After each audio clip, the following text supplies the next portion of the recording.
סקרנות, ברכה או כללה? הטבע הפרדוקסלי של התנהגות זו הוענש ביוון העתיקה באמצעות דמותה המיתולוגית של פנדורה. לפי האגדה, היא האישה הראשונה, והסקרנות שבערה בה הניעה שרשרת של אירועים גורליים. הפייסטוס, אל האש שברא את פנדורה ונתן לה צורה, נעזר בחבריו האלים כדי להפוך אותה ליוצאת דופן. אפרודיטה נתנה לה את היכולת לחוש רגשות עזים. הרמס נתן לה את השליטה בשפה. אתנה נתנה לה את מתנת האומנות ותשומת הלב לפרטים. ואז הרמס נתן לה את שמה. לבסוף, זאוס העניק לפנדורה שתי מתנות. הראשונה הייתה הסקרנות, שהפכה להיות חלק מאופייה וגרמה לה לצאת אל העולם בהתלהבות גדולה. והשנייה, תיבה כבדה ומעוגלת, עם קישוטים שהייתה סגורה בחוזקה. זאוס אמר לה שהתוכן של התיבה לא מיועד לעיני אדם, ואסר עליה לפתוח אותה, יהיה אשר יהיה. בעולם בני האדם פגשה פנדורה טיטן מוכשר בשם אפימתאוס, שעליו הטיל זאוס את תכנון עולם החי, והיא התאהבה בו. הוא עבד יחד עם אחיו פרומטאוס, שיצר את בני האדם הראשונים, אבל נענש לעד מכיוון שנתן להם את האש.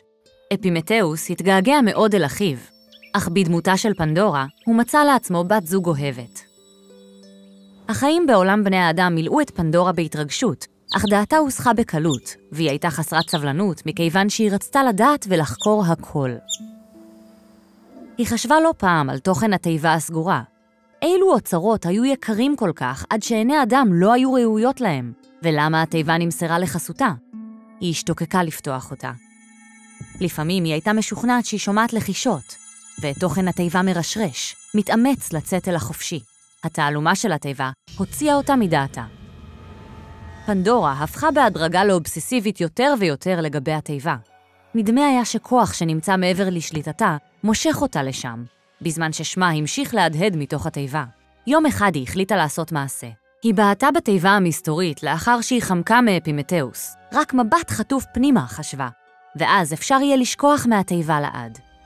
אבל כשהיא פתחה את המכסה לכדי חרך, יצורים מפלצתיים וצלילים נוראיים מיהרו החוצה בתוך ענן עשן והסתחררו סביבה, צורכים ומצחקקים. פנדורה נתקפה פחד עז ונופפה בידיה בנואשות כדי להחזיר אותם אל כלאם.